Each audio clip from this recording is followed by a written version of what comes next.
أدومه. حدثنا محمد بن المثنى قال حدثنا يحيى بن عن الحجري عن أبي عائشة رضي الله تعالى عنها أن النبي صلى الله عليه وسلم دخل عليها وعندها امرأة قال من هذه؟ قالت فلانة تذكر من صلاتها قال معه عليكم بما تطيقون فوالله لا يمل الله حتى تملوا وكان أحب الدين إليه ما داوم عليه صاحبه كما قال عليه السلام. بسم اللہ الرحمن الرحیم. باب احب الدین الی اللہ عز وجل ادومہ.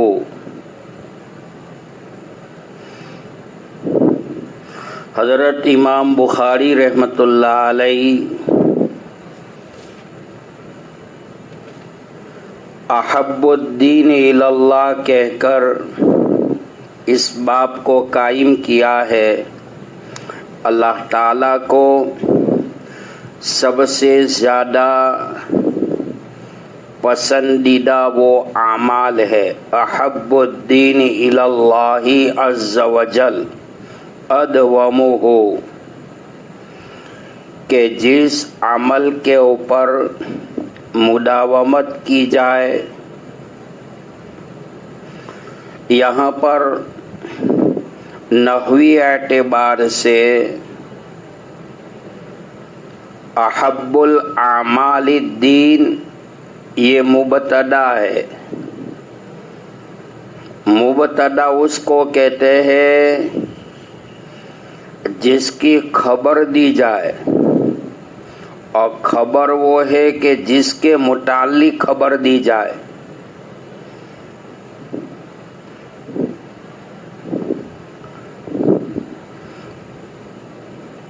شارح بخاری علیہ رحمہ فرماتے ہیں حضرت عائشہ رضی اللہ تعالی عنہا روایت بیان کرتی ہے کہ ان کے پاس نبی کریم صلی اللہ تعالی علیہ وسلم تشریف لائے. ایسے وقت میں جناب نبی کریم صلی اللہ تعالی علیہ وسلم تشریف لائے کہ عائشہ صدیقہ رضی اللہ تعالیٰ عنہ کے پاس ایک عورت جو ہے وہ بیٹھی ہوئی تھی. آپ صلی اللہ تعالیٰ علیہ وسلم نے عائشہ صدیقہ سے پوچھا یہ عورت کون ہے؟ عائشہ صدیقہ رضی اللہ تعالیٰ عنہ نے جواب دیا کہ یا رسول اللہ صلی اللہ علیہ وسلم فلاں عورت ہے. شارح بخاری علیہ رحمہ فرماتے ہیں تحفۃ القاری کے اندر اس عورت کا نام ہے حولہ بنت تویت تھا.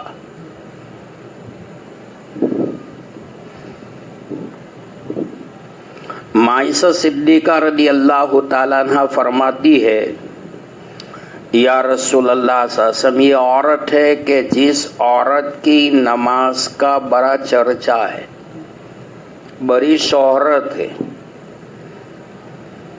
عرض کرنے کا مقصد یہ تھا کہ یہ عورت بڑی نمازوں کی پابند ہے. نمازوں کی پابندی کی بنیاد پر اس کا نام جو ہے گونج رہا ہے. اللہ کے حبیب صلی اللہ علیہ وسلم نے عائشہ صدیقہ رضی اللہ تعالیٰ عنہ کا جواب دیا رہنے دو اس بات کو،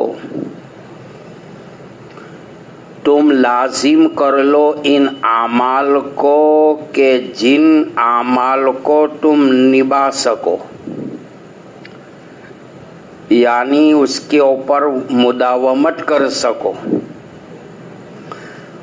اللہ کی قسم اللہ تنگ دل نہیں ہوتے جب تک تم تنگ دل نہ ہو جاؤ. اور اللہ کے نزدیک سب سے زیادہ پسندیدہ وہ اعمال ہے کہ جس اعمال پر مداومت کی جائے.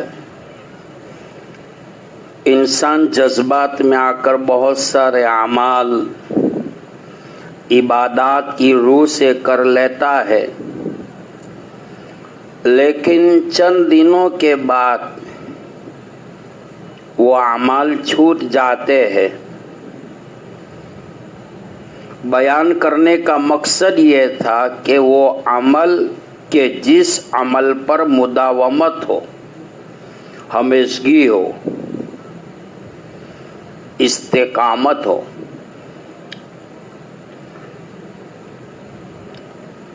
قرآن پاک کی وہ آیت ان الذین قالوا ربنا اللہ ثم استقاموا تتنزل علیہم الملائکہ الا تخافوا ولا تحزنوا وابشروا بالجنہ التی کنتم توعدون نحن اولیاؤکم فی الحیاۃ الدنیا وفی الآخرہ وَلَكُمْ فِيهَا مَا تَشْتَهِي أَنفُسُكُمْ وَلَكُمْ فِيهَا مَا تَدَّعُونَ نُزُلًا مِّن غَفُورٍ رَّحِيمٍ۔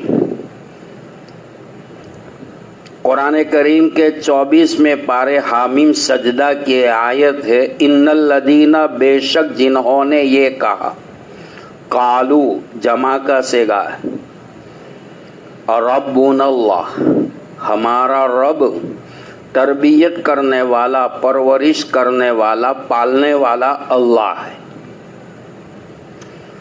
یہ تو ایمان ہوا، یہ ایمان ہوا۔ اور آپ نے پڑھا ہے تصدیق بالقلب، قرار باللسان، اعمال بالجوارح کے مجموعے کا نام ایمان ہے، اور ایمان کا تعلق انسان کے قلب کے ساتھ۔ ان کے بعد آیت قرآنی میں فرمایا ثم استقاموا، اسی کے اوپر جمع رہا، یعنی جمے رہو۔ مومن ایمان لانے کے بعد، ایمان ایکسپٹ کرنے کے بعد، دلوں کی گہرائیوں میں اتارنے کے بعد ایمان کے اوپر جمع رہے، مستقیم رہے۔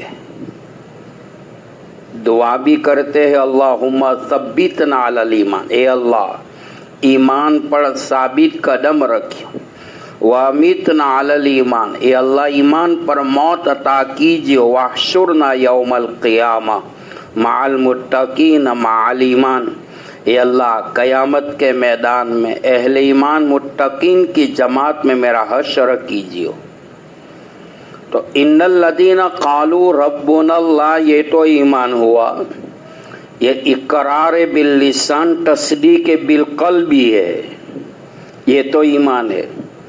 آگے فرمایا ثم استقاموا، مومن ایمان کے اوپر جمع رہا۔ استقامت کی جو تفسیر ہے، حضرت صدیق اکبر رضی اللہ تعالیٰ عنہ سے پوچھا کہ استقامت کی تفسیر آپ کیا کرتے ہیں؟ حضرت ابو بکر صدیق رضی اللہ تعالیٰ عنہ نے فرمایا کہ استقامت کی تفسیر میرے نزدیک توحید پر، ایمان پر جمع رہے، حالات کے آنے پر مومن ایمان کو چھوڑے نہیں۔ یہ استقامت کی تفسیر صدیق اکبر رضی اللہ تعالیٰ عنہ نے فرمائی ہے۔ حضرت عثمان غنی رضی اللہ تعالیٰ عنہ داماد مصطفیٰ ہے، ان سے پوچھا کہ استقامت کی تفسیر آپ کیا کرتے؟ حضرت نے فرمایا استقامت کی تفسیر جو ہے وہ اخلاص عمل ہے، اعمال میں اخلاص ہونا چاہیے۔ جیسا کہ بخاری شریف میں ایک باب آئے گا، باب الاخلاص والنیہ وتعیین المقصد، یہ باب اخلاص کے بیان میں، مقصد میں نیت کی تعین کے باب میں۔ حضرت عمر رضی اللہ تعالیٰ عنہ سے پوچھا کہ استقامت کی آپ کیا تفسیر کرتے ہیں؟ حضرت عمر بن خطاب فاروق اعظم رضی اللہ تعالیٰ عنہ نے جواب دیا، احکام شریعہ پر عمل اور ان احکام شریعہ کو چھوڑا نہ جائے، لومڑی کی طرح اپنے راستے کو نہ بدلے۔ یہ استقامت کی تفسیر حضرت عمر بن خطاب فاروق اعظم رضی اللہ تعالیٰ عنہ نے فرمائی ہے۔ حسن بصری رحمت اللہ علیہ سے پوچھا کہ استقامت کی تفسیرات کیا کرتے ہیں؟ فرمایا حضرت حسن بصری رحمت اللہ علیہ اور حضرت عبداللہ ابن عباس رضی اللہ تعالیٰ عنہما نے استقامت کی تفسیر کی ہے تمام اعمال میں اللہ کی اطاعت ہو، نافرمانی سے معصیت سے اجتناب ہو۔ حضرت سفیان بن عبداللہ ثقفی رضی اللہ تعالیٰ عنہ نے اللہ کے حبیب صلی اللہ علیہ وسلم سے پوچھا کہ یا رسول اللہ صلی اللہ علیہ وسلم، اسلام کی کوئی جامع معنی بات مجھے بتلائیے کہ اس کے بعد مجھے کسی اور سے پوچھنا نہیں پڑے۔ اللہ کے حبیب صلی اللہ علیہ وسلم نے فرمایا کہ یا سفیان قل آمنت باللہ ثم استقیم، اے سفیان اللہ پر ایمان لیا اور اسی ایمان کے اوپر جمع رہے۔ ظاہری مفہوم مراد تو یہ ہے کہ ایمان پر بھی جمع رہے، اعمال صالحہ پر بھی جمع رہے، یہ ہے استقامت۔ غوث پاک شیخ عبد القادر جیلانی رحمت اللہ علیہ فرماتے ہیں ایک استقامت 100 کرامتوں سے بہتر ہے۔ بعض اکابرین کے اقوال سے پتہ چلتا ہے 1000 کرامتوں سے بہتر ہے۔ تو حضرت امام بخاری رحمت اللہ علیہ باب احب الدین الی اللہ عز وجل ادومہ، اللہ تعالیٰ کو سب سے زیادہ پسندیدہ وہ عمل ہے کہ جس عمل کے اوپر انسان مداومت کرے، جمع رہے۔ اس کے بعد باب احب الدین الی اللہ عز وجل ادومہ، حدثنا محمد بن المثنى قال حدثنا يحيى عن هشام قال اخبرني عن عائشة رضی اللہ تعالی عنہا ان النبی صلی اللہ علیہ وسلم، ہم سے بیان کیا محمد بن مثنى نے، انہوں نے اس روایت کو لیا ہے یحییٰ بن ہشام سے، فرماتے ہیں کہ مجھے خبر دی عائشہ صدیقہ رضی اللہ تعالیٰ عنہ، یعنی یحییٰ بن ہشام فرماتے ہیں یہ روایت مجھے عائشہ صدیقہ رضی اللہ تعالیٰ عنہ سے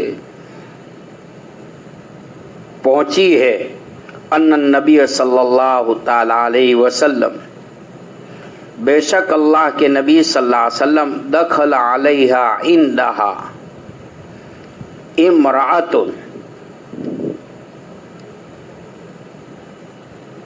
اللہ کے حبیب صلی اللہ علیہ وسلم داخل ہوئے عائشہ صدیقہ رضی اللہ تعالیٰ عنہ کے پاس، وعندہا امرأۃ، عائشہ صدیقہ رضی اللہ تعالیٰ عنہ کے پاس ایک عورت تھی۔ قال، اللہ کے حبیب صلی اللہ علیہ وسلم نے فرمایا کہ من ہادی، یہ کون عورت ہے؟ قالت، عائشہ صدیقہ رضی اللہ تعالیٰ عنہ فرماتے فلانا، فلانی عورت ہے۔ جیسے کہ روایات کے اندر اس عورت کا نام جو بتایا ہے حولہ بنت تویت تھا، تذکر من صلاتہا، یا رسول اللہ صلی اللہ علیہ وسلم یہ عورت ہے کہ جس کی نمازوں کا چرچا ہے۔ قال، اللہ کے حبیب صلی اللہ علیہ وسلم نے فرمایا بس بس یہ عائشہ رہنے دو، علیکم بما تطیقون،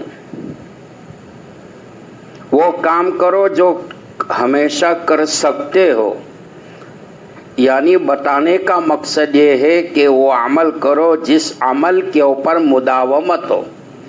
فواللہ، فا تسبیح کے معنی میں ہے، فا تسبیہ ہے، قسم اللہ کی، لا یمل اللہ حتی تملو وکان احب الدین الی ما دام علی صاحبہ. اللہ کی قسم تو ٹھکے گا نہیں، تم ہی ٹھک جاؤ گے. لا یمل حتی تملو کان احب الدین الیہ ما دام علی صاحبہ. اللہ کے حبیب صلی اللہ علیہ وسلم کو عمل بہت پسند تھا جس کا کرنے والا ہمیشہ اس عمل کو کرتا رہے.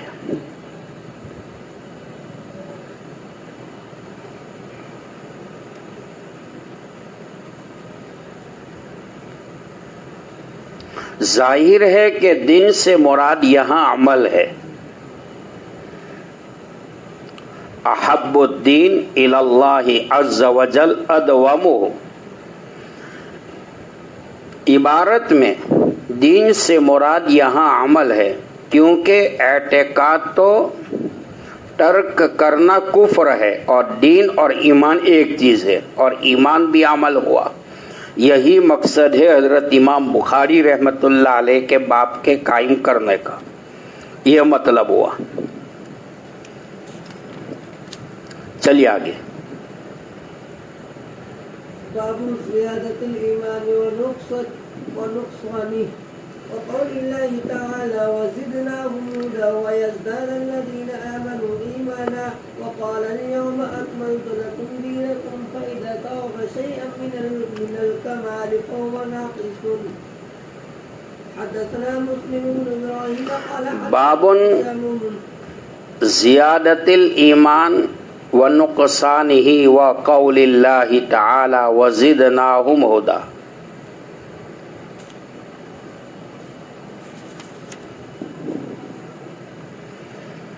یہ باب جو حضرت امام بخاری رحمۃ اللہ علیہ قائم کیا ہے، زیادت الایمان ونقصانه،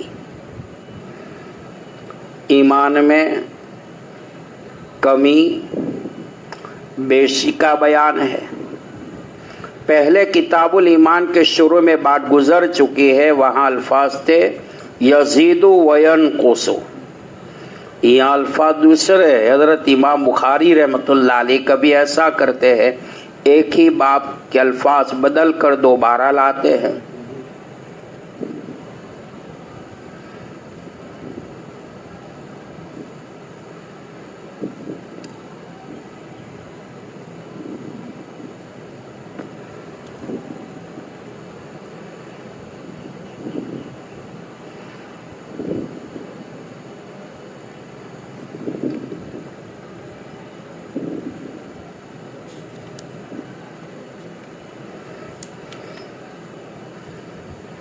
وقول اللہ تعالی وزدناہم ہدی.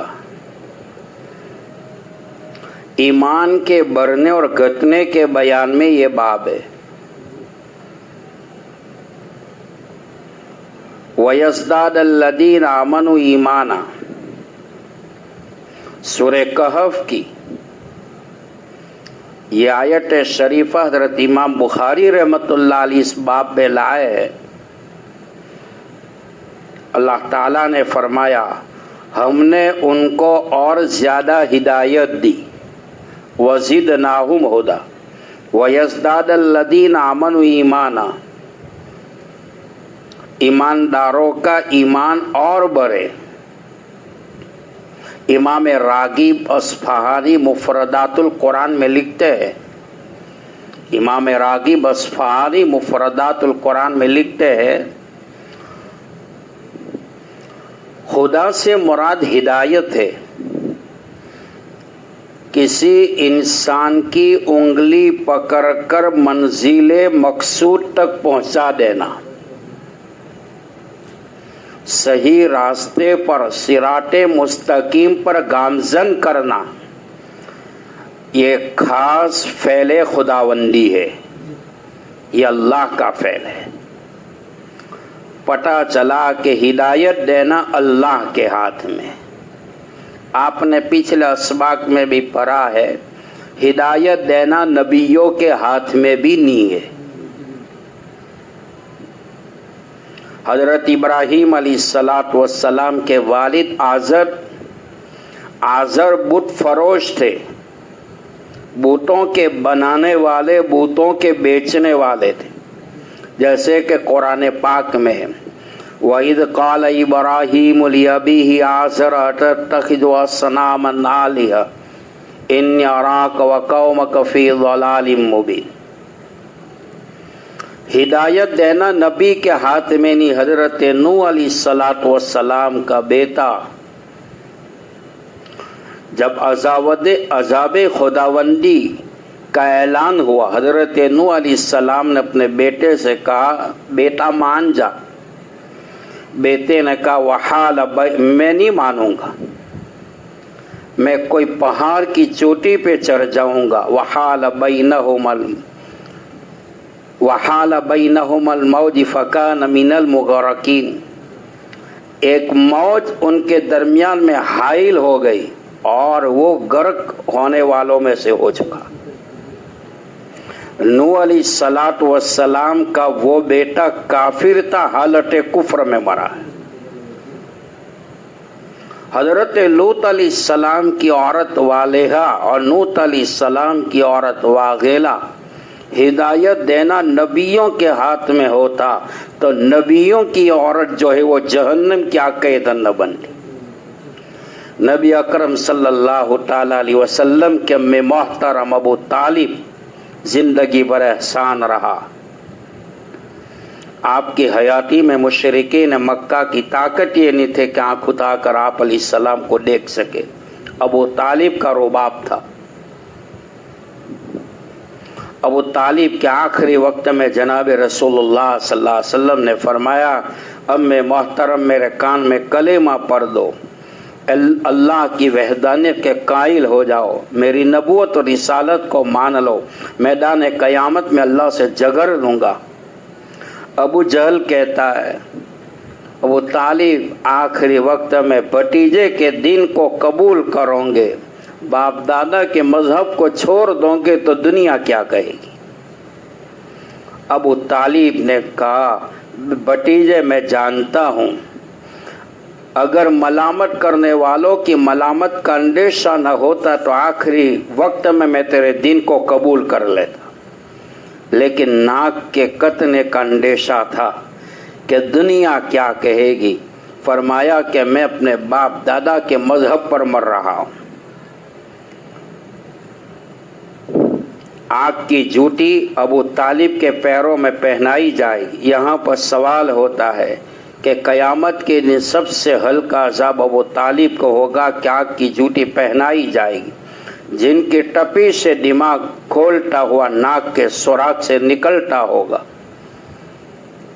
تو ایک اعتراض ہوتا ہے کہ آگ کی جوتی پیروں میں کیوں پہنائی جائے گی؟ جواب یہ ہے ابو طالب سر کے بالوں سے لے کر پیر کے پنجوں تک آقا کی محبت میں مبتلا تھا، لیکن اعتبار تو خاتمہ کا ہے۔ جیسے انسان کا بدن جو ہے سر کے بالوں سے شروع ہوتا ہے اور پیر کے پنجوں پر ختم ہوتا ہے، اعتبار خاتمہ کا ہے۔ آخری وقت میں ابو طالب کا وہ پیر، اس کا پنجہ کفر کے اوپر جمع رہا ہے، اسی وجہ سے جہنم کی آگ کی جوتی ابو طالب کے قدموں میں پہنائی جائے۔ اعتراض ختم ہو رہا تو فرمایا زیادت الایمان و نقصان ہی، ایمان کو بڑھنے اور گھٹنے کے بیان میں حضرت امام بخاری رحمۃ اللہ علیہ باب لائے۔ وقول اللہ تعالی، قرآن پاک کی آیت وزدناہم ہدی، اللہ نے فرمایا کہ ہم نے ان کو اور زیادہ ہدایت دی۔ وَيَزْدَادَ الَّذِينَ آمَنُوا ایمانا، ایمان والوں کا ایمان اور بڑھے۔ وقال اليوم اکملت لکم دینکم، آج میں نے مکمل کر دیا تمہارے لیے تمہارا دین۔ فَإِذَا تَرَكَ الشَّيْءَ مِنَ الْكَمَالِ فَهُوَ نَاقِصٌ، فرماتے ہیں کوئی کچھ چھوڑے تو وہ ادھورا رہ جاتا ہے. فَإِذَا تَرَكَ شَيْئًا پس جب کہ چھوڑ دے کوئی چیز من الکمال کمال سے فَهُوَ نَاقِصٌ پس وہ ادھورا رہ جاتا ہے. سورہ مائدہ کی آیت سے نکل رہا ہے کہ اس سے پہلے دین پورا نہیں ہوا تھا، دین میں کمی یا زیادتی ثابت ہوئی. اب رہا یہ اعتراض جو صحابہ کرام کو اس آیت کے اترنے سے پہلے مر گئے، ان کا دین ناقص ہونا لازم آئے گا. اس کا جواب یہ ہے بے شک ناقص تھا، مگر اس نقص سے ان پر کوئی الزام نہیں آتا ہے. کیونکہ اس کا مطلب یہ ہے قرآن پاک اتر رہا تھا، مکمل قرآن اترا نہیں تھا. بعد صحابہ عاشق رسول ہو چکے تھے، ایمان لا چکے تھے، قرآن مکمل نہیں ہوا. اس سے پہلے وہ صحابہ دنیا سے چلے گئے ہیں. تو فرمایا اس پر کوئی الزام نہیں آتا، کیونکہ نقص وہی مذموم ہے جو دیدہ و دانست اپنے اختیار سے ہو، یا یوں کہیں گے فی نفسی اس کا دین ناقص تھا، مگر بنسبت اس وقت کے کامل، کیونکہ جس قدر احکام اس وقت تک اترے تھے کہ ان سب کو وہ بجا لائے تھے. اعتراض ختم ہو رہا ہے. قرآن پاک کی آیت ہے الیوم اکملت لکم دینکم واتممت علیکم نعمتی ورضیت لکم الاسلام دینا.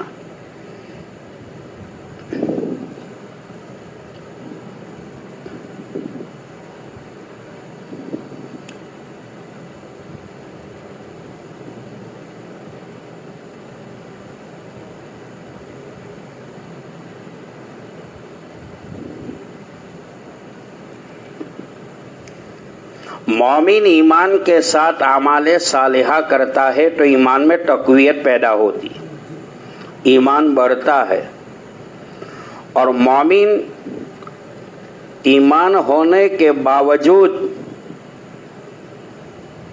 اعمال بد کا شکار ہے، اخلاق رذیلہ کا شکار ہے، اخلاق ذمیمہ کا شکار ہے، جھوٹ بولتا ہے، غیبت کرتا ہے، چغلی کرتا ہے، زنا کرتا ہے، وعدہ خلافی کرتا ہے، داڑھی منڈواتا ہے، نماز نہیں پڑھتا، سود کھاتا ہے، نہ جانے کیا کیا برائیاں اس میں پائی جاتی ہے. تو حضرت امام صاحب رحمۃ اللہ علیہ فرماتے ہیں کہ گناہ کی نحوست پر اس مومن کے ایمان میں کمی واقع ہوتی ہے. وَيَزْدَادَ الَّذِينَ آمَنُوا ایمانہ کا یہ مطلب ہے.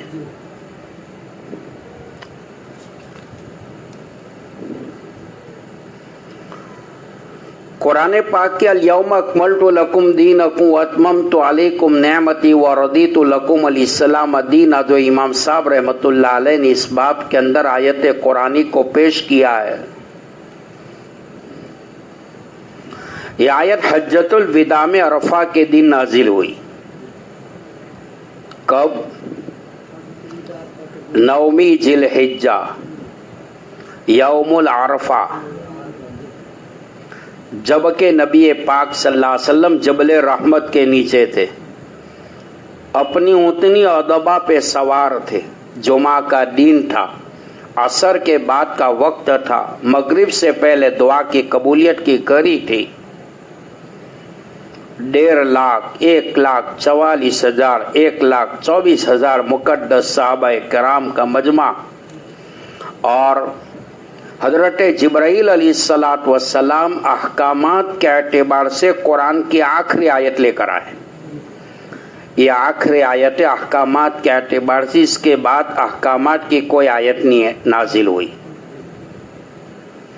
قرآن پاک کی آخری آیت جو نازل ہوئی اتقوا یوما ترجعون فیہ الی اللہ ثم توفی کل نفس ما کسبت وہم لا یظلمون. یہ قرآن کی آخری آیت ہے. احکامات کی آخری آیت حضرت جبرائیل علیہ السلام لے کر آئے. آیت قرآنی کے بوجھ سے لگتا تھا کہ اتنی زمین پر بیٹھ جائے، حتیٰ کہ بیٹھ گئی. محدث العصر حضرت شیخ یونس صاحب جونپوری رحمت اللہ علیہ ختم بخاری شریف کے موقع پر حضرت نے 3 باتیں فرمائی تھی. اللہ کے حبیب صلی اللہ علیہ وسلم نے جبل رحمت کے نیچے 3 باتوں سے اللہ سے پناہ چاہی کہ اللہ تیرا محبوب جو ہے مہلک بیماریوں سے پناہ مانگتا ہے، ہلاک کرنے والی لا علاج بیماریوں سے پناہ چاہتا ہے. دوسرے نمبر پر فرمایا کہ اللہ تیرا محبوب جو ہے گناہوں کے بوجھ سے تیری پناہ مانگتا ہے. تیسرے نمبر پر فرمایا کہ اللہ تیرا نبی قرض کے بوجھ سے تیری پناہ چاہتا ہے.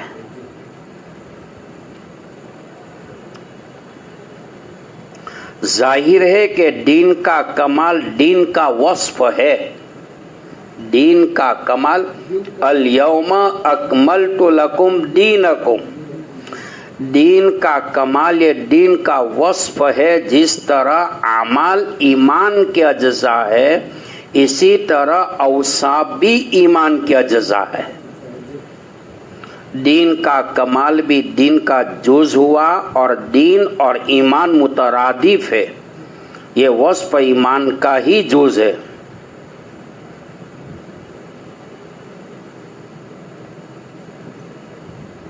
حدیث رسول اللہ صلی اللہ علیہ وسلم ہے قیامت کے دن دوزخ سے تمام وہ لوگ نکال دیے جائیں جنہوں نے لا الہ الا اللہ کا اقرار کیا ہے. ان کے دل میں جو کے دانے کے برابر ہے ایمان، گیہوں کے دانے کے برابر ایمان ہے یا زیادہ پھر ایمان ہے. تو فرمایا کہ اس کو جہنم سے نکالا جائے گا اور جنت میں داخل کر دیا جائے گا. اس حدیث سے معلوم ہوا نبی اکرم صلی اللہ علیہ وسلم کے زمانے میں گیہوں کا جو دانہ تھا وہ جو کے دانے سے چھوٹا ہوتا تھا. زمینوں کے تفاوت سے گولو میں دانے چھوٹے بڑے ہوتے. ہمارے یہاں گیہوں کا دانہ بڑا ہے اور جو کا دانہ چھوٹا ہے. امام بخاری رحمت اللہ علیہ استدلال کر رہے ہیں.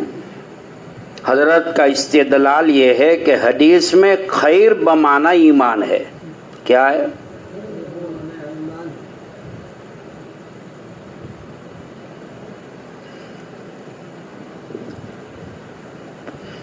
ایمان خیر کے معنی میں بھی ہو سکتا ہے.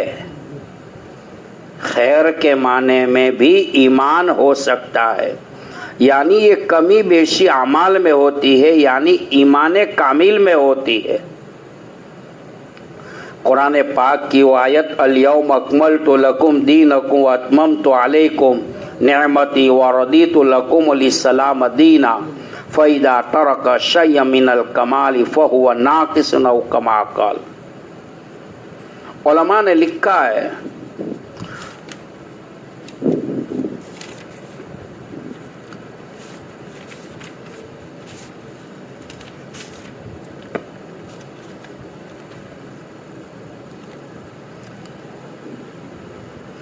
حضرت عبداللہ ابن عمر رضی اللہ تعالیٰ عنہ فرماتے ہیں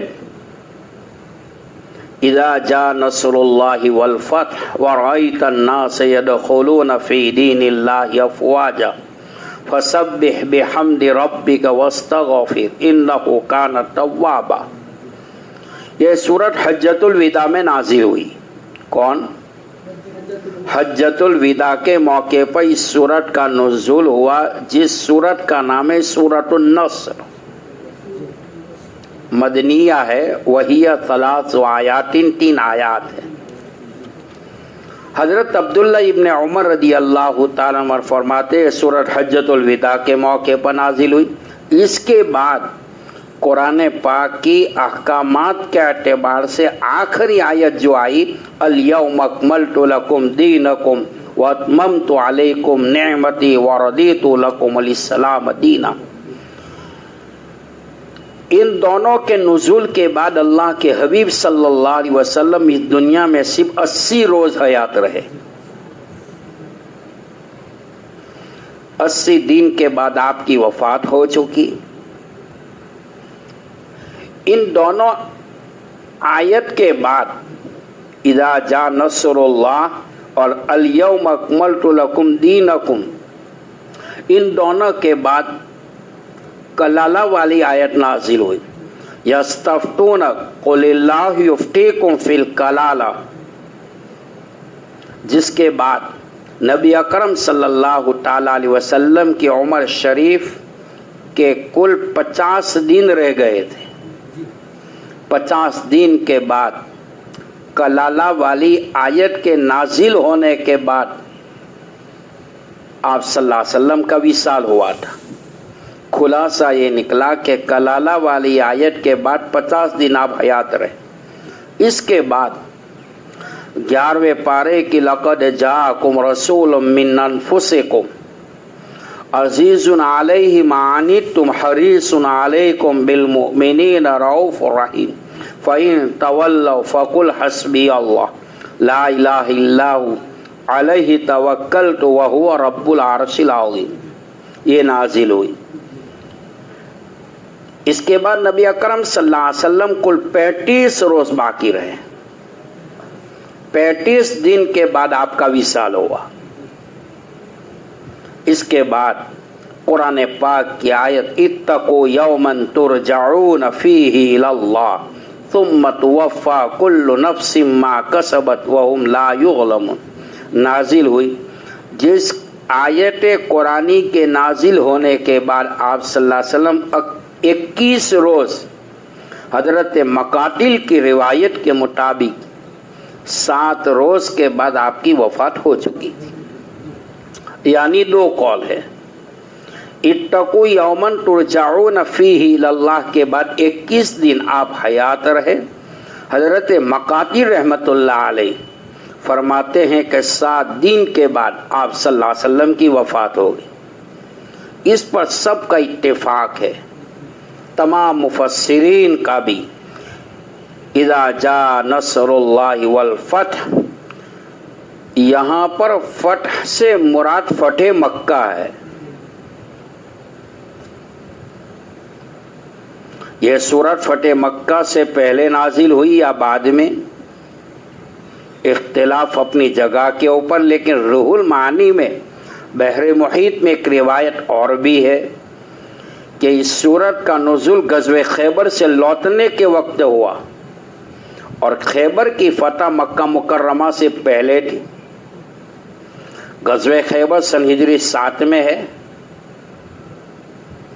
اختلاف اپنی جگہ کے اوپر، لیکن فتح مکہ جو ہے رمضان سن ہجری 8 میں اور وفات ربیع الاول سن ہجری 10 میں، جن روایات میں اس کا نزول فتح مکہ یا حجۃ الوداع میں نازل ہونا بیان کیا گیا، اس کا مطلب یہ ہو سکتا ہے اس موقع پر رسول پاک صلی اللہ علیہ وسلم نے سورت پڑھی ہوگی، جس سے لوگوں کو یہ خیال ہوا یہ ابھی نازل ہوئی۔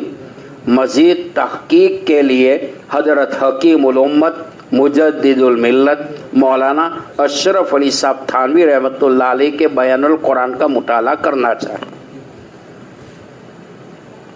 چلیے آگے۔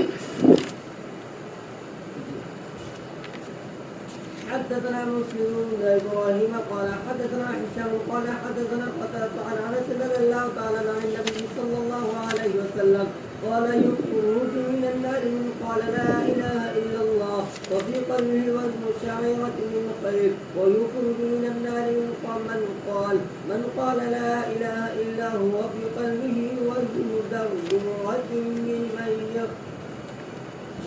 برة من خير ويخرج من النار من قال لا إله إلا هو وفي قلبه وزن ذرة من خير. قال أبو عبد الله قال أبان حدثنا قتادة وحدثنا أنس عن النبي صلى الله عليه وسلم من إيمان ما كان خير.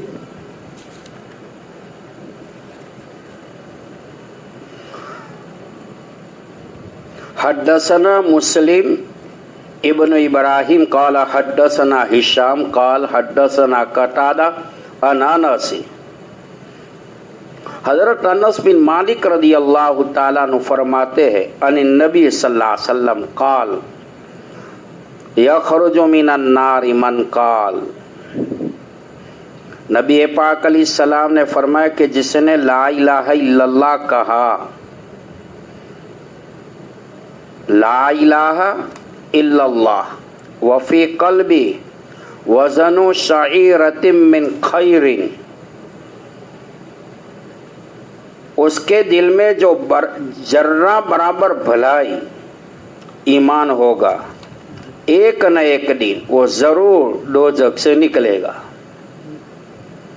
اور جس نے لا الہ الا اللہ کہا اس کے دل میں گیہوں کے برابر بھلائی ہو، وہ دوزخ سے نکال دیا جائے گا. وفی قلبہ وزن برۃ من خیر، جس نے لا الہ الا اللہ کہا اس کے دل میں ذرے برابر، چونٹی کے برابر بھی بھلائی ہوگی، ایک نہ ایک دن وہ جہنم سے نکال دیا جائے گا. قال ابو عبد اللہ قال ابان حدثنا قتادہ حدثنا انس عن النبی صلی اللہ علیہ وسلم من ایمان مکان من خیر. حضرت قتادہ رحمت اللہ علیہ فرماتے ہیں ہم سے انس بن مالک رضی اللہ تعالیٰ عنہ نے بیان کیا ہے،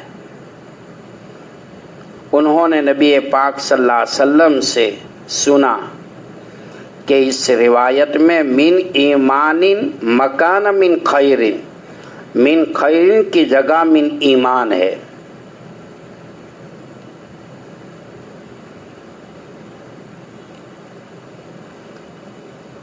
جیسا کہ آپ نے سنا ہے کہ خیر کے معنی میں بھی ہو سکتا ہے، یعنی یہ کمی بیشی اعمال میں ہوتی ہے، یعنی ایمان کامل میں ہوتی ہے. یہاں خیر سے مراد ایمان لیا امام بخاری رحمت اللہ علیہ. قرآن پاک کی وہ آیت ہے تتجافا جنوبہم عن المضاجع یدعون ربہم خوفا وطمعا. ہمارے اکابرین علماء مفکرین رات میں اٹھتے ہیں، دعائیں کرتے ہیں، دعاؤں میں چند باتیں کہا کرتے، اللہ علم دے تو عمل دے، دولت دے تو ہدایت دے، اولاد دے تو نیک دے، روزی دے تو برکت والی، لباس دے تو عزت والا، مکان دے تو راحت والا، زندگی دے اسلام والی، موت دے تو ایمان والی. من قال لا الہ الا اللہ دخل الجنہ، جس نے لا الہ الا اللہ کا ضرور وہ جنت میں داخل ہوگا.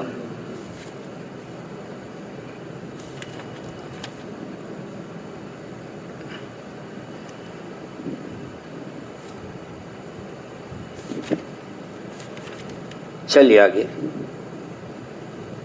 حدثنا الحسن بن الصباح سمع جعفر بن عون حدثنا ابو الحميد اخبرنا قيس بن مسلم عن طارق بن شهاب عن عمر اس میں کہاں عن عمر بن الخطاب رضي الله تعالى عنه أن رجلا من اليهود قال له يا أمير المؤمنين آية في كتابكم تقرؤونها لو علينا معشر اليهود نزلت لاتخذنا ذلك اليوم عيدا. قال أي آية؟ قال اليوم أكملت لكم دينكم وأتممت عليكم نعمتي ورضيت لكم الإسلام دينا. قال عمر قد عرفنا ذلك اليوم والمكان الذي نزلت فيه على النبي صلى الله عليه وسلم وهو قائم بعرفة يوم جمعة. حدثنا الحسن ابن الصباح، ہم سے بیان کیا ہے حسن بن صباح نے، سمع جعفر بن عون، انہوں نے جعفر بن عون سے سنا ہے. حدثنا ابو العمیس، انہوں نے بیان کیا ہے ابو امیس. اخبرنا قیس بن مسلم، فرماتے ہیں ہمیں خبر دی قیس بن مسلم نے، ان طارق بن ہشام، انہوں نے طارق ابن ہشام سے اس روایت کو لیا ہے ان عمر ابن خطاب. راوی حدیث حضرت عمر بن خطاب فاروق اعظم رضی اللہ تعالیٰ عنہ ہے. ان رجل من الیہود،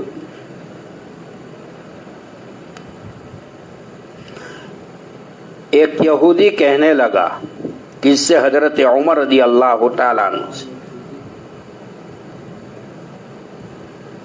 یا امیر المومنین، یا امیر المومنین، آیتن فی کتابکم،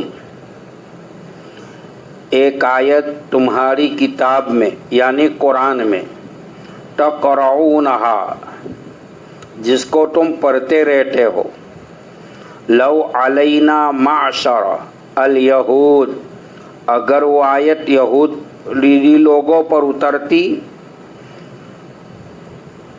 نزلت لا تتخذنا ذلک اليوم عیدا، تو ہم اس دن کو عید کا دن منا لیتے. الیوم اکملت لکم دینکم.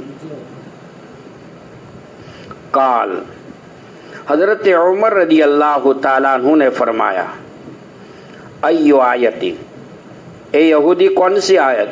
قال، یہودی نے کہا، الیوم اکملت لکم دینکم واتممت علیکم نعمتی ورضیت لکم الاسلام دینا، آج میں نے مکمل کر دیا، پورا کر دیا تمہارے لیے تمہارا دین، واتممت علیکم نعمتی، اور میں نے اپنی نعمتوں کو تم پر تام کیا، یعنی اپنا احسان تم پر تمام کر دیا. یہاں نعمت سے مراد ہے احسانات. واتممت علیکم نعمتی ورضیت لکم الاسلام دینا، اور اسلام کا دین تمہارے لیے پسند کیا ہے. قال عمر، حضرت عمر رضی اللہ تعالیٰ عنہ نے یہودی سے فرمایا، قد عرفنا ذلک الیوم، تحقیق کہ ہم جانتے ہیں اس دین کو. کب؟ جبکہ آیت نازل، والمکان الذی، کہ کس جگہ کے اوپر اس آیت کا نزول ہوا تھا؟ نزل فیہ علی النبی صلی اللہ علیہ وسلم، یہ آیت کریمہ جناب نبی کریم صلی اللہ علیہ وسلم کے اوپر نازل ہوئی. وہو قائم بعرفہ یوم جمعہ، وہ دن عرفہ کا دن تھا، عرفات میں اتری ہے. وہو قائم، کھڑے تھے. حضرت عمر رضی اللہ تعالیٰ عنہ کا مطلب یہ ہے ہم نے تو اس دن کو عید کر لیا ہے. اول عرفے کا دن، دوسرے جمعہ کا دن. یہ یہودی کعب احبار تھا جو اس وقت تک ایمان نہیں لایا تھا. ان کی طرف سے حضرت عمر رضی اللہ تعالیٰ عنہ کو پوچھا گیا کہ آیت اگر یہودی پر اترتی تو ہم وہ عید کا دن مناتے. حضرت عمر فرماتے ہمیں معلوم ہے کہ وہ آیت کب آئی، کس وقت آئی. جمعہ کا دن تھا، یوم العرفہ تھا، 9 ذی الحجہ تھا، آقا جبل رحمت کے نیچے تھے، عصر کے بعد کا وقت تھا، مغرب سے پہلے دعا کی قبولیت کی گھڑی تھی. یہ سوال کرنے والا یہودی، روایت میں اس کا تذکرہ نہیں ہے لیکن شراح نے لکھا ہے، یہ تیسیر الباری کے اندر اس کا نام جو تھا کعب احبار تھا، جو اس وقت ایمان نہیں لائے تھے. چلیے آگے.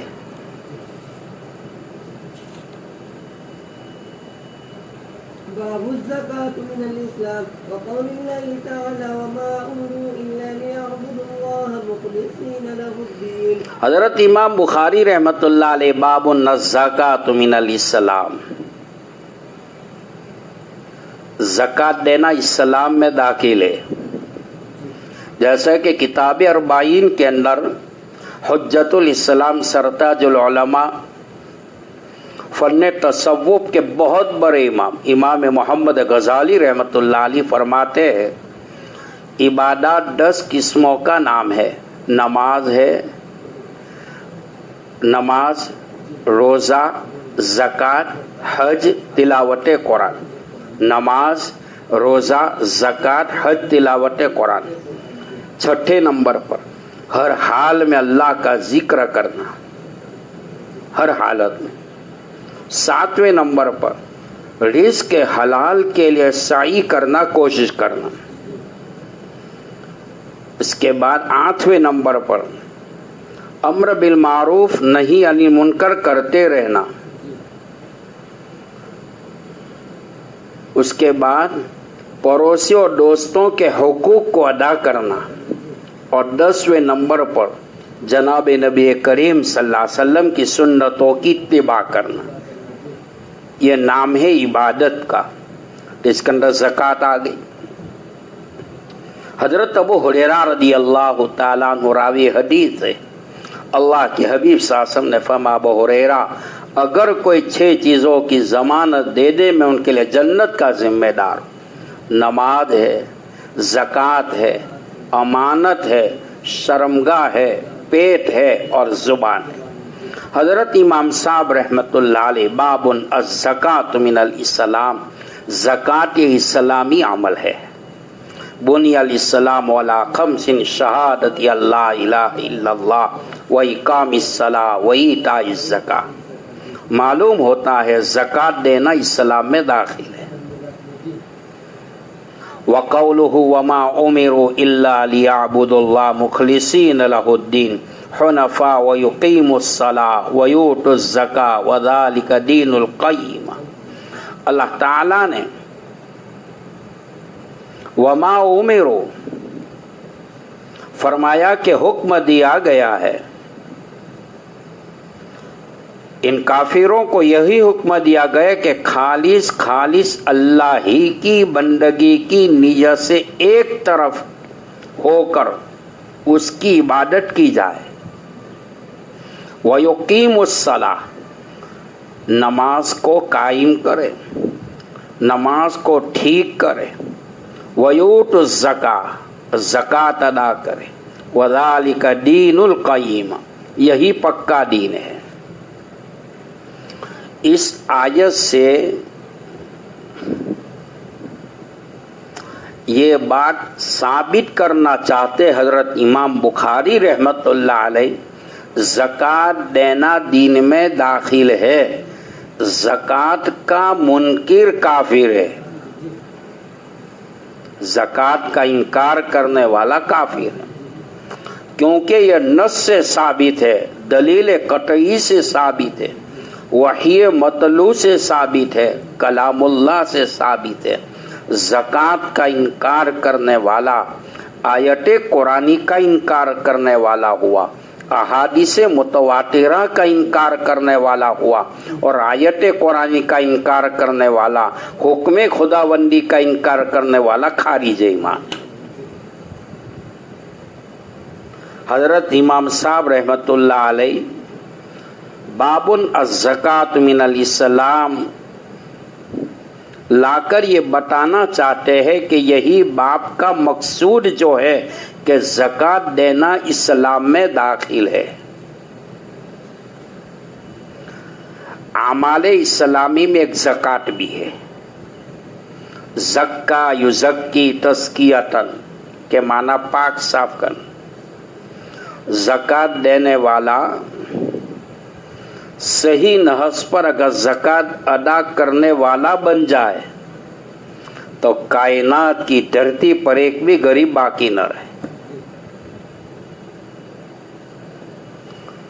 علماء نے لکھا ہے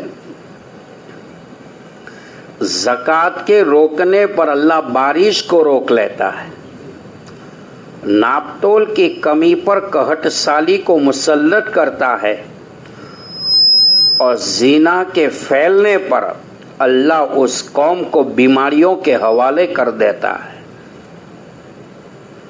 جو مسلمان زکوٰۃ ادا نہیں کرتا وہ کامل مسلمان نہیں ہے۔ کیا ہے؟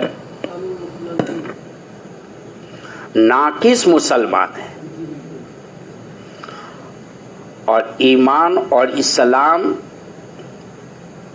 کہ تعلیمات یہ ہے کہ ثابت ہوا کہ زکوٰۃ بھی ایمان کا جز ہے.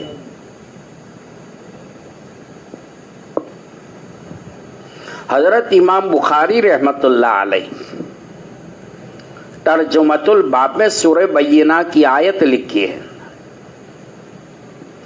ترجمۃ الباب میں سورہ بینہ کی آیت لکھ کر یہ بتانا چاہتے ہیں اس کو سمجھنے کے لیے شروع سورت سے مضمون سمجھنا ضروری ہے. اللہ کا ارشاد ہے 30 پارے کی یہ سورہ بینہ لم یکن الذین کفروا من اہل الکتاب. جیسا کہ امام صاحب رحمت اللہ علیہ نے سورہ بینہ کی آیت اس باب میں بیان کی ہے وما امروا الا لیعبدوا اللہ مخلصین لہ الدین حنفاء ویقیموا الصلاۃ ویؤتوا الزکاۃ وذلک دین القیمہ.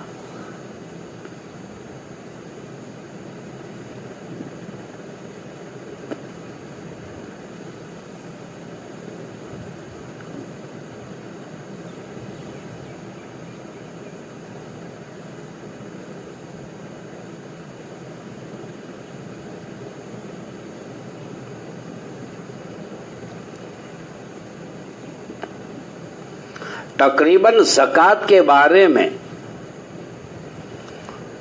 اللہ تعالیٰ نے قرآن پاک میں 700 مقام کے اوپر یہ حکم کیا ہے کہ زکوٰۃ ادا کرو، زکوٰۃ ادا کرو. جگہ جگہ کے اوپر وَيُقِيمُ الصَّلَاةَ وَيُؤْتُوا الزَّكَاةَ.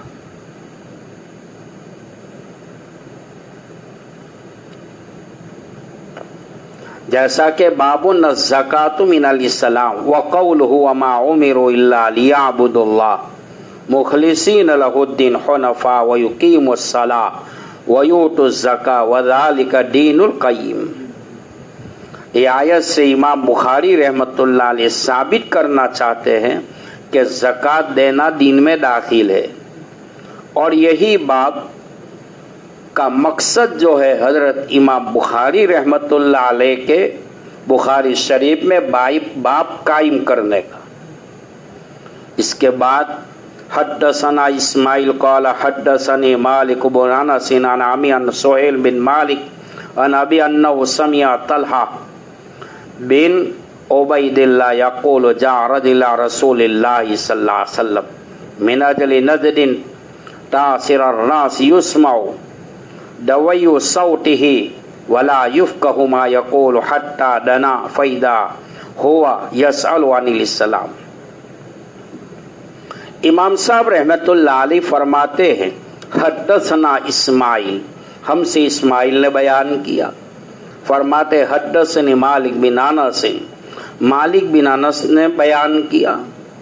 عن عمی ابی سہیل بن مالک، اپنے چچا ابو سہیل بن مالک سے روایت کو لیا ہے.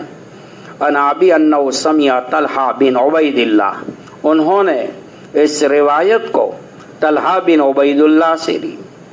فرماتے جاء رجل رسول اللہ صلی اللہ علیہ وسلم، ایک آدمی اللہ کے حبیب صلی اللہ علیہ وسلم کے پاس آیا. من اہل نجد،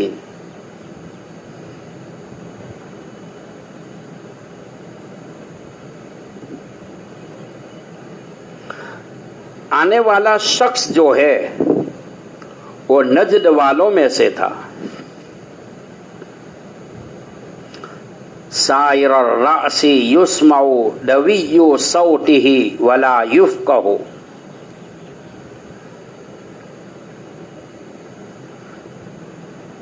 اس کا سر جو تھا پریشان تھا. سائر الرأس، ان کا سر پریشان تھا. یسمع دوی، ان کے بال بھی کھڑے ہوئے تھے. ان کے بعد فرمایا دوی صوتہ، ان کی آواز میں بن بناہٹ تھی. ولا یفقہ، ان کی بات سمجھ میں نہیں آ رہی تھی. ما یقول، وہ کیا کہہ رہا ہے. حتی دنا فیدا ہوا یسأل عن الاسلام، یہاں تک کہ وہ نزدیک آ پہنچا جب معلوم ہوا کہ وہ اسلام کے بارے میں پوچھ رہا ہے. ترجمہ سمجھ میں آ رہا ہے؟ فقال رسول اللہ صلی اللہ علیہ وسلم، اللہ کے حبیب صلی اللہ علیہ وسلم نے فرمایا، خمس صلوات فی الیوم واللیلہ. آپ نے فرمایا 5 وقت کی نماز رات و دن میں پڑھنا ہے. فقال هل علی غیرہا، اس نے کہا بس اس کے سوا اور کیا؟ قال لا، مجھ پر نہیں. الا ان تطوع، آپ نے فرمایا نہیں مگر تو نفل پڑھے. قال رسول اللہ صلی اللہ علیہ وسلم، اللہ کے حبیب صلی اللہ علیہ وسلم نے ارشاد فرمایا، وصیام رمضان، رمضان کے روزے کا رکھنا. قال، اس نے کہا، حل علی غیر، اور تو کوئی روزہ مجھ پر نہیں؟ قال لا، آپ نے فرمایا کہ نہیں. الا ان تطوع، مگر نفل رکھے تو اور بات ہے. وذکر له رسول اللہ صلی اللہ علیہ وسلم، اللہ کے حبیب صلی اللہ علیہ وسلم نے فرمایا کہ اس سے زکوٰۃ کا بیان کیا، زکوٰۃ کے متعلق تذکرہ کیا. قال، کہنے لگا، حل علی غیرہا، مجھ پر تو اور کوئی صدقہ نہیں ہے. قال فادبر الرجل، نہیں نفل صدقہ ہے. وہ یقول، وہ کہہ رہا واللہ. راوی نے کہا پھر وہ آدمی پیٹ موڑ کر چلا گیا. واللہ لا ازید علی ھذا، میں اس پر زیادہ نہیں کروں گا. ولا انقص، نہیں کمی کروں گا. قال رسول اللہ صلی اللہ علیہ وسلم، اللہ کے حبیب صلی اللہ علیہ وسلم نے فرمایا، افلح ان صدقہ، اگر یہ سچا ہے تو اپنی مراد کو پہنچ گیا.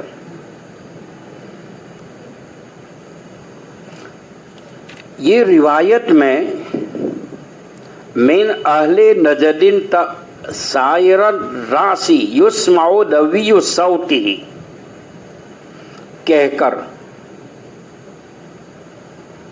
حضرت امام صاحب فرماتے ہیں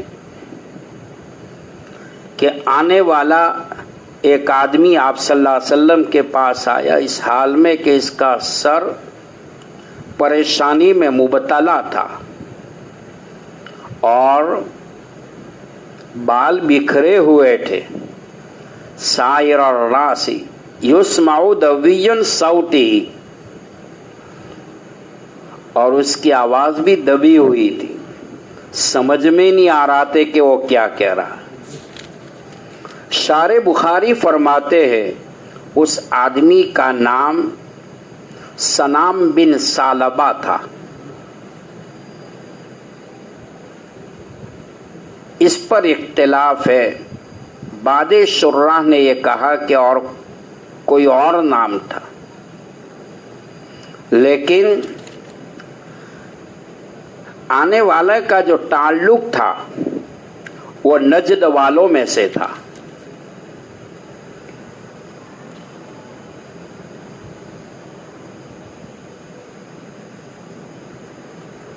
سوال کیا ہے اللہ کے حبیب صلی اللہ علیہ وسلم سے،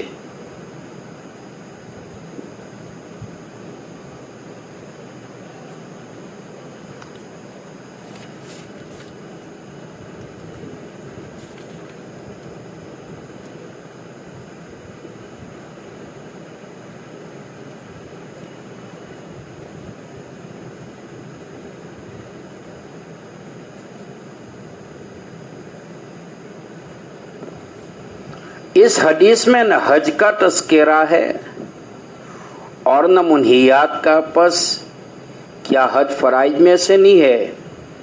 منہیات سے بچنا ضروری نہیں. بخاری شریف میں آئندہ اسی حدیث میں یہ بھی ہے فاخبر رسول اللہ صلی اللہ علیہ وسلم بشرائع اسلام، آپ نے ان کو اسلام کے سارے احکامات بتلا دیے، نماز ہے، روزہ ہے، زکوٰۃ ہے، حج ہے۔ حضرت امام صاحب رحمۃ اللہ علیہ کہنا یہ چاہتے لا ازید علی ھذا ولا انقص کے علماء کے متعدد مطالب بیان کے، میرے نزدیک کے معنی یہ ہے کہ وہ آدمی قوم کا نمائندہ بن کر آیا تھا، اس لیے اس جملے کا مطلب یہ ہے کہ آپ صلی اللہ علیہ وسلم نے جو باتیں بتائی بے کم و کاس، وہ باتیں اپنی قوم کو پہنچا دے کہ ان میں کمی نہیں کرے گا نہ زیادتی کرے گا۔ اللہ کے حبیب صلی اللہ علیہ وسلم نے اس کو بشارت سنائی۔ اس کی وجہ یہ تھی کہ اس نے جس انداز سے گفتگو کی، اس سے آپ صلی اللہ علیہ وسلم نے اس کے قلبی کیفیت کا اندازہ کر لیا اور یہ بشارت سنائی۔ اللہ کے حبیب صلی اللہ علیہ وسلم تو مربی عالم تھے۔ میں نے پچھلے اسباق میں بھی کہا کہ اللہ تبارک نے کامل طور پر دین دیا، کامل طور پر علوم شریعت دی، علوم نبوت دیا، تو کامل طور پر عقل بھی دی تھی۔ اللہ کے حبیب صلی اللہ علیہ وسلم نے پہچان لیا اور آپ نے اسی وجہ سے ان کو بشارت سنائی اور اس انداز سے گفتگو کی کہ اس کی قلبی کیفیت کا اندازہ آپ نے کر لیا اور یہ بشارت سنائی۔ جیسے کہ شیخ سعدی رحمت اللہ علیہ فرماتے ہیں تا مرد سخن نہ گفتہ باشد عیب بہو نہ رت نہ افتہ باشد، جب تک آدمی بات کیے ہوئے نہیں ہوتا اس کے عیب و ہنر جو ہے وہ چھپے رہتے ہیں۔ گرد حضرت زمام بن ثعلبہ رضی اللہ تعالیٰ عنہ جس انداز سے گفتگو کی، آپ ساسن اس کی قلبی کیفیت پر مطلع ہو گئے اور اسی بنیاد پر اللہ کے حبیب صلی اللہ علیہ وسلم نے ان کو خوشخبری سنائی۔ کیا ہے؟ حضرت طلحہ رضی اللہ تعالیٰ جو عشرہ مبشرہ میں ہے، اللہ کے حبیب صلی اللہ علیہ وسلم کے پاس نجد کا ایک آدمی آیا، پرا گندا بال تھا اور بال بکھرے ہوئے تھے، سفر کی وجہ سے اس کے بال بکھرے ہوئے۔ جب مسجد میں داخل ہوا تو کچھ گنگنا رہا تھا، ہم نے اس کی بن بناہٹ کی آواز کو سنا، ہم نہیں سمجھ پائے کہ وہ کیا کہہ رہا، یہاں تک کہ وہ قریب آیا، رحمت دو عالم صلی اللہ علیہ وسلم کے پتہ چلا کہ وہ اسلام کے بارے میں پوچھ رہا ہے۔ آپ نے فرمایا رات دن میں 5 نمازیں فرض ہے، فجر ہے، ظہر ہے، عصر ہے، مغرب عشاء ہے۔ اس نے پوچھا کہ کیا ان کے علاوہ بھی کوئی فرض ہے؟ تو آپ نے فرمایا نہیں، مگر یہ کہ تم نفل ادا کرو۔ آپ نے فرمایا کہ رمضان کے روزے بھی فرض ہے۔ اس نے پوچھا میرے ذمہ اس کے علاوہ اور بھی کوئی روزے ہے؟ آپ نے فرمایا کہ نہیں، نفل روزے رکھ سکتے ہو۔ راوی کا بیان ہے کہ آپ نے زکوٰۃ کا بھی تذکرہ کیا ہے۔ اس نے پوچھا کہ کیا میرے ذمہ اس کے علاوہ اور بھی ہے؟ تو آپ نے فرمایا کہ تم نفلی خیرات کرو، نفلی صدقہ۔ حضرت طلحہ فرماتے ہیں وہ آدمی واپس جانے کے لیے چل پڑا، اس حال میں کہ وہ کہہ رہا تھا اللہ کی قسم میں ان باتوں میں سے نہ کمی کروں گا نہ بڑھاؤں گا۔ اللہ کے حبیب صلی اللہ علیہ وسلم نے فرمایا اگر اس نے سچ کہا ہے تو وہ کامیاب ہو چکا، جیسے کہ روایت کے الفاظ ہے کہ افلح ان صدقہ، اگر یہ سچا ہے تو اپنی مراد کو پہنچ گیا ہے۔